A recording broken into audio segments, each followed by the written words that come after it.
afternoon, ma'am. Good afternoon to all of you. I am Muskan, student of JNM second year. Today I am standing here to demonstrate the procedure of abdominal examination. Before starting the abdominal examination, we should keep some points in our mind. These points are: so position of the patient, the position of the patient should be supine, alignment of the arms, alignment of the arm, both the arms should be side lined, alignment of the legs, both legs should be slightly flexed. Exposure of the abdomen. The exposure of the abdomen should be adequate.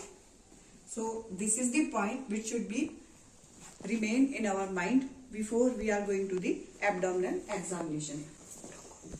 All definition of abdominal examination. It is the examination of the abdomen in which we know any abnormality in the abdomen like lesions, scars, and abdominal pain, etc. In abdominal examination, there are mainly 4 steps. First of all, inspection. After that, auscultation. After that, palpation and percussion. Palpation have 2 types: superficial palpation and deep palpation. And percussion are of 2 types: direct percussion and indirect percussion.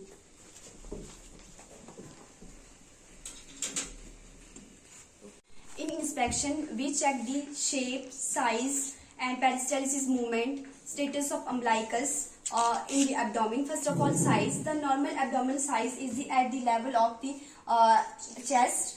After that, shape. There are 3 types of shape. First one is scaphoid shape. Second one is generalized distended abdomen. After that, the third one is localized abdomen. First of all, scaphoid Localized abdomen. abdominal distension. First of all, scaphoid abdomen. This is the shape of scaphoid abdomen. It is the below the level of the chest. It is seen in the malnutrition. Now we will discuss about the generalized distension abdomen. This is the generalized distended abdomen. The generalized means whole abdomen is distended. Like you see, this is the abdomen. It is wholly distended. Generalized abdominal distension. We can remember with the 7F. The first F is fluid. The second F is flatus. The third F is fat. The fourth F is Fifth fifth F is full bladder. the 7th one is Fecal neoplasm. these are It is fetal neoplasm. Means when there is a worse stage of cancer is worsening, at that time we can say it's the fetal neoplasm. so these are the 7F. After that, the third shape. How we will recognize? This is the Localized distended abdomen. It is seen in the organomegaly in case of hepatomegaly, in case of splenomegaly. splenomegaly.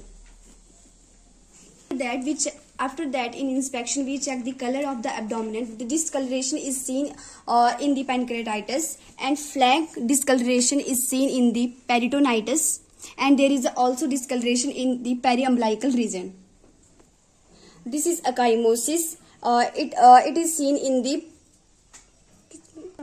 This is ecchymosis. There is red and purplish color over the abdomen. This is the linea nigra. It is seen in pregnancy. This is cyanosis. It is seen in the pregnancy. It is found at the periumbilical region. This is the cyanosis. It is seen around the umbilicus. It is seen in the tuberculosis, and is seen in the Crohn's disease. This is purpura. These are purplish rashes. These are seen in the Cushing syndrome. Now I will discussing about the scars. The scars indicate any previous surgery. This scar indicates any previous surgery. This scar indicate neck surgery. This scar indicate any heart surgery. This scar indicate any cholecystectomy and hepatic surgery. This scar indicate any laparotomy and exploratomy. This is the scar of lower segment cesarean section. This scar indicate any amputation. Any knee amputation. This thoracic scar shows any thoracic surgery. After that, this is the scar of any spinal injury. Now we will see the status of the umbilicus. The normal status of umbilicus is inverted. This is averted umbilicus. It is seen in the hernia. Inverted होता है. And averted umbilicus is also seen in case of pregnancy and ascites. If there is any node present in the abdomen, it indicates any metastasis of the GI tract. देखो बोला. And we also check the peristalsis movement. If our peristalsis movement are from left margin to right, it indicates any obstruction in the pylorus region. If the peristalsis movement are from right to left, it indicates any obstruction in the small intestine. Now I am seeing the respiration of the patient. If there is a gentle rise of the abdomen, it indicates inspiration. If there is a gentle down of the abdomen, it indicates expiration. The next step is auscultation. It is the process in which we listen the various vowel sound. The normal vowel sound range is 7 to 35 per minute. If the vowel sound are increased, it indicates any intestinal obstruction, diarrhea, and laxative uses. The vowel sound is just like murmur sound, which are called as broods. They normal vowel sound. Normally, the vowel sound are listened for the 3 minutes. If we cannot listen any sound for 3 minutes, then it indicates absence of vowel sound. Now we will discuss about the brisk. Brisk is a abnormal sound, just like a Murmur heart sound. That is the murmur sound. So we can listen it over the artery and also over the vein. When they are oculated, at that time we will listen this sound. So we will listen. First sound is renal artery broods. In this we will put the stethoscope above the umbilicus, above the 2.5 centimeter of the umbilicus, and move lateral side.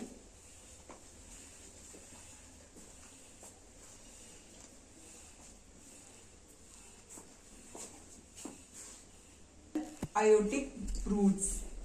We will put the stethoscope, bell of stethoscope over the epigastric region, and there we will listen the abdominal aortic broods. And third one is iliac broods.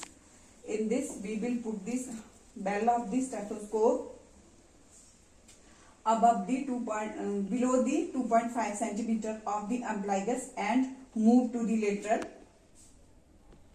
Here we will listen the iliac broods. Now we will listen about the hepatic broods. It is listened above the umbilicus on the right side.